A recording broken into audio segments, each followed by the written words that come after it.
काही भाग जो आहे साईडचा तो भाग त्या ठिकाणी काढण्याचं त्यांनी सुचवलेलं आहे।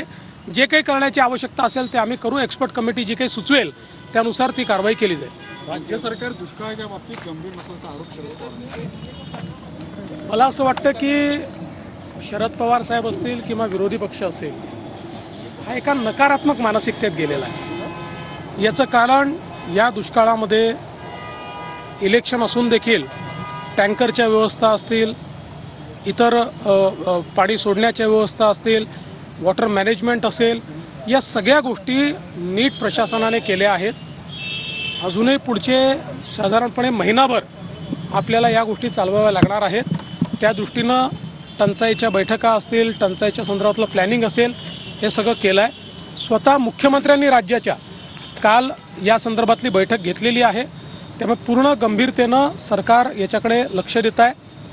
दुष्काळासारख्या गोष्टीवर राजकारण करणं मला असं वाटतं पवार साहेबांसारख्या मोठ्या नेत्याला तरी ते शोभत नाही। त्यामुळे त्यांच्या जरूर काही सूचना असतील तर त्या सूचना त्यांनी द्याव्या, त्या सूचनांचा विचार आम्ही करू। बीडच्या पराडमध्ये पुन्हा तर शरद पवारांसारख्या मोठ्या नेत्याला दुष्काळावर राजकारण करणं शोभत नाही असं उपमुख्यमंत्री देवेंद्र फडणवीस यांनी म्हटलेलं आहे। उपमुख्यमंत्री देवेंद्र फडणवीस हे आज नागपूरमध्ये आहे। नागपूरमध्ये त्यांनी मान्सून पूर्व आढावा घेतलेला आहे।